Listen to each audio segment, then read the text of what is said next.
Man, I really like restoration games and how they take the old games and they bring them into the new world. Hopefully Keys to the Kingdom's gonna do just that. Let's talk about it.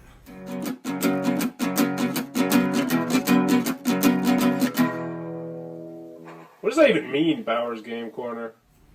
Ahoy there, YouTube! We're back again today for more thoughts from Origins. I'm here with my good friend Adam. Yep. We're here at Origins. We're playing all the games, telling you all about them. Right now, we're about to talk about the upcoming Keys to the Kingdom from Restoration Games. This is for 2 to 5 players. It's going to take you about 20 minutes to play, and it's ages 7+. This is a roll and move game where it's very easy to modify your rolls. So take that into consideration when you say, oh God, roll and move. Based on the original game, which was Keys to the Kingdom. And this one is going to have you making your own unique character with its own unique asymmetrical ability and its own unique little cool plastic mini that looks really good.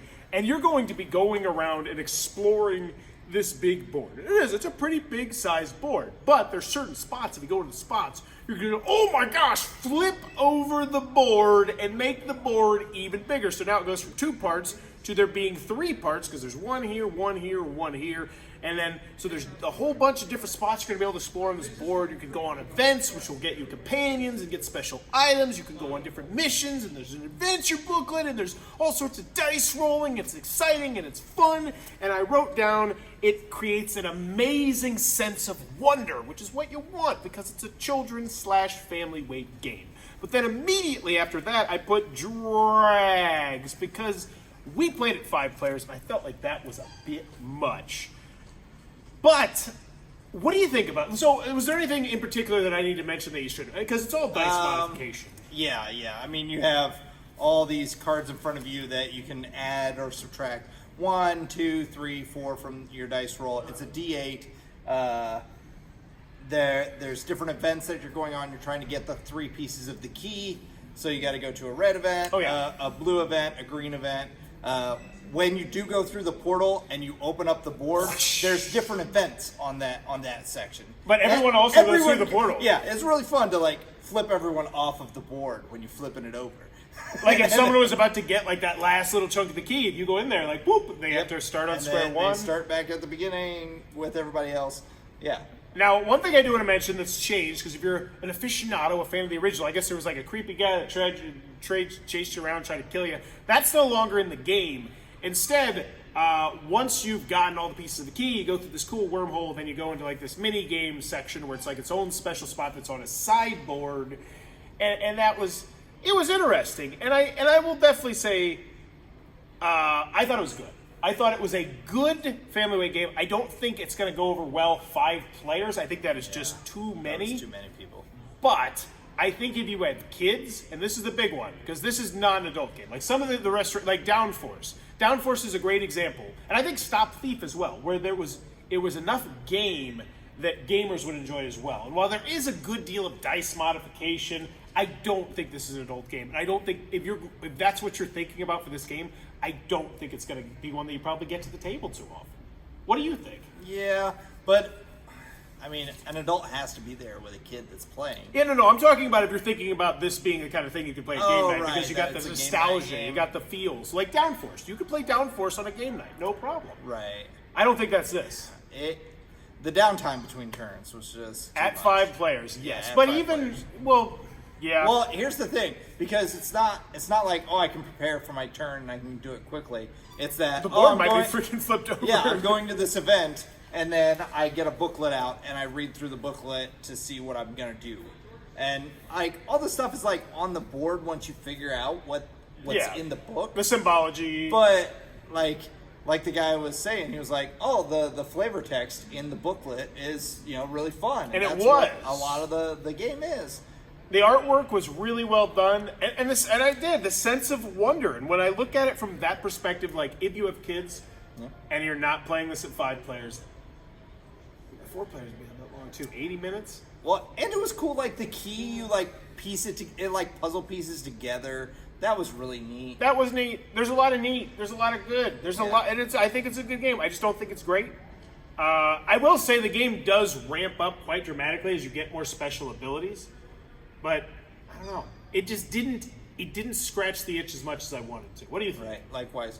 I felt like the ability to move around the board was pretty easy. Yes. And different events were harder or easier, but it was really easy to be like, this event's too hard. I'm going to go to a different one. So maybe if you played it a couple of times, you'd just be like, this is the event that I like to do. I'm going to go here. But then you get into the thing where it's like, I'm playing the same game over and over again. You know, it's that original Machikoro thing. Yeah.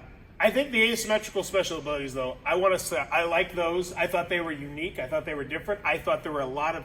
The event deck. The event deck was really cool. Every time there's an event deck, I was like, ooh, who'd you get? What's the thing? Is it an event? Is it a tile? Is it this? And you do skill checks.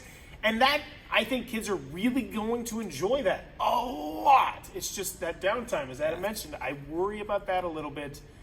If you focus on it being a story game and you try and do the story elements, you're going to have a great time. If you're thinking of it as a game that I'm going to competitively try and win, you're not going to have a great time. I think that is a great summary. So put a number on it. Final number. Granted, this is 5 players.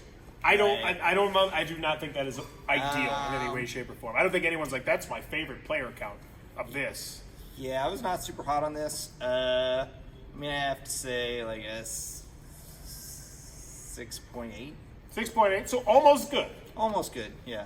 I think I'm a little bit more. I think I'm going 7.2. I thought it was good. I think if you're playing it 2 or 3 players with kids, it could jump up to that 7.5. Like, you could have great experiences with this game. Absolutely, I think. But I think you have to have... It's not going to be every time. I think you have to catch lightning in a bottle. Because, there was... Yeah. As I put, it drags in some spots. Like, there was one time where I quite literally said, all right, so there's one action you can do where it's just like, it's the action where you don't do anything. It's just like, I'm just going to not take my turn, and then you can refresh 5 of your tiles, which will allow you to modify the dice. And I was like, I'm going to run to the restroom, and I was like, when I get back, it's probably going to be close to being my second turn. And surely it was not. And I walked all the way across the convention center. I washed my hands, I peed, I looked at a little staff along the way that was cool, and I came back and it was not even my turn. And that's not typically what you want in a children's/family game. Yeah. It's going to be a lot of kids wanting to do something else. Yeah, it sucks too because maybe 3 players. I think 2 and 3 would be the sweet spot. But there you go. Keys to the Kingdom. It looks like it might be a cup of tea. Be sure to check this one out. Also, if you're enjoying the Origins coverage, please be sure to click on the subscribe button. We're trying to reach 9,000 subscribers, celebrate my 9th anniversary by the end of the year. And in the comments below, let me know, what game would you like to see restored? Old school game, you want to see a newer version of it. Doesn't have to be like a kid's game, Milton Bradley. Could be. I don't know. I guess I only played like the normal... the crappy old games when I was a kid. I want Funky Chicken. I want them to cover Funky Chicken. You know the Limbo game? Yeah. Yeah. I want to see what they can do with that. They already did Jumanji, so... Did they? They didn't do Jumanji. It's not like redone, but it's the same game. Yeah, it's not Restoration Games, though. No. Yeah, I'm sure Restoration Games would have made it so it didn't suck. Cool way. Yeah. It was fun, though. It was a story game. Oh, was it? Yeah. You like it? Yeah. We used to play that all the time when I was a kid. Oh, I thought you meant there was a new version. No, the new version is the same as the old version. Oh. It's just the same game. It's like Monopoly. Disappointing.